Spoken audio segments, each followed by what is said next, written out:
Hi and welcome to this lecture where we're going to look at an overview of the channel rack in FL Studio 20. The channel rack is this section over here, and it's where all of your channels are stored inside FL Studio. So this channel rack is also the step sequencer. So the reason it's called the channel rack is because it's where all of the channels are stored inside FL Studio. So these will be samples, instruments, and automation clips. So really anything you're going to be using in your song.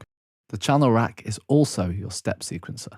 So if you don't see the channel rack, just press this icon over here, or use the shortcut F6 on Windows, or function F6 on Mac. So when we start a new project inside FL Studio, we'll be automatically given these 4 channels. So to get here, all we need to do is go to File, New, Basic with Limiter. So if you don't have the same 4 channels as us for some reason, just go over to the browser and then go down to Packs. Then under Packs, select Drums. And from here, you can simply just drag and drop the different samples onto the channel rack. And also be sure to drag on the lighter grey space below the other channels. So as you can see here, we now have a new channel because we dragged this ride symbol over to the channel rack below the other drums. Okay, so now I'm going to show you from left to right the details of each individual channel. So going down vertically, we have our individual channels. So this top one here, the kick, is the first channel.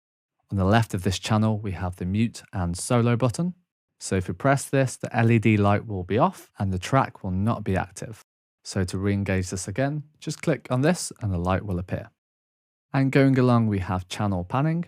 And with this, we can either leave the channel in the center or pan it to the left or the right or somewhere in between. And then going across, we have channel volume. And with this, we can simply adjust the volume of the channel. Turning it left turns the channel down, and turning it right turns the channel up. And going across, we have the mixer channel number. Because this says number 1, it means sending the audio into the first channel of the mixer. We'll explain this and signal flow in more detail later on, but I just want to tell you what this number meant. And going across, we have the channel name. We can rename this as well if we wish. And to rename, all you need to do is right click and then go to rename. However, I'm happy with kick, so I'm going to leave it as it is. Also, if you left click on the channel name, it will show you the channel source. At the moment, we have a drum sample, and this is where the audio is coming from. However, if we had a software instrument on this channel, rather than a drum sample, and we clicked here, it will open up the software instrument. Also in the hint box, we can see if this is a software instrument or a sample being played by the sampler. Right now, as this is a sample being played by the sampler, it says sampler in the hint box. And next here on the right, we have the step sequencer. As this is currently laid out, each of these steps represents a 16th note.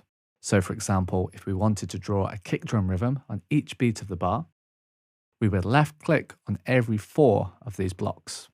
And to delete, all we need to do is right click. You can left click and drag to draw in multiple notes, and you can also right click and drag to delete multiple notes. Okay, so now let's quickly draw in a rhythm. There's an easy way to do this by actually right clicking on the name of the channel. And here we have a few different options. I'm going to choose fill each 4 steps. And here this will draw in a simple 4 to the floor kick drum pattern. And to listen to this back, go up to the transport section at the top of your toolbar and make sure pattern mode is selected. And you will know this is selected when the letters PAT are highlighted in orange. And now I'm just going to press play to hear this kick drum rhythm back. And to stop this playback, just press the stop icon. You can also play this back and stop by using spacebar.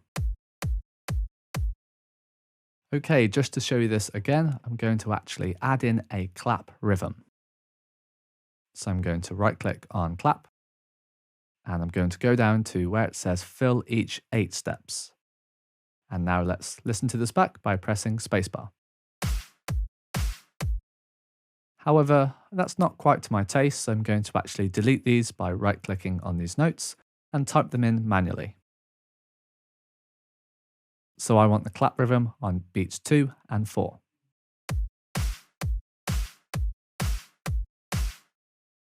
Okay, great. Now I'm going to show you how to add a software instrument channel to your channel rack. So to do so, press the small plus icon at the bottom of the channel rack.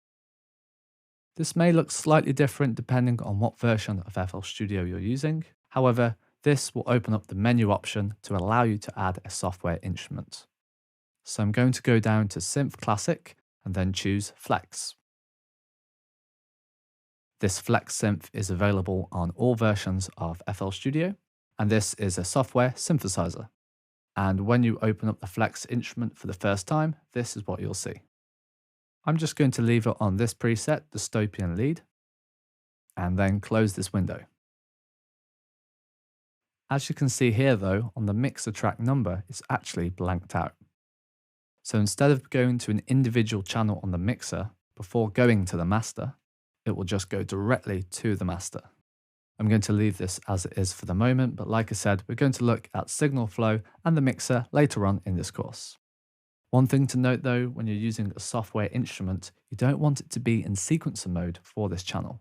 You'll want to instead use the piano roll. So to do so, right click on the channel name. And here click on piano roll. And then your piano roll window will open. As you can see though, this channel is still in sequencer mode. So what you need to do is just draw in one MIDI note into the piano roll. So to do so, go over to the pencil icon, which is the first tool in the piano roll, and then just click somewhere in the piano roll to add a note. Okay, and as you can see, when I inserted that note into the piano roll, it's actually changed the interface for that channel in the channel rack. We're going to be exploring the piano roll in the piano roll lecture, but I just wanted to show you how you can change your channel from sequencer mode to piano roll. Okay, so that's just a quick overview of the channel rack. There's more to explore, but we'll be looking at this later on in this course. So this is really just to help you get your head around the channel rack so you can start making music as quick as possible. Thanks for watching, and I'll see you in the next lecture.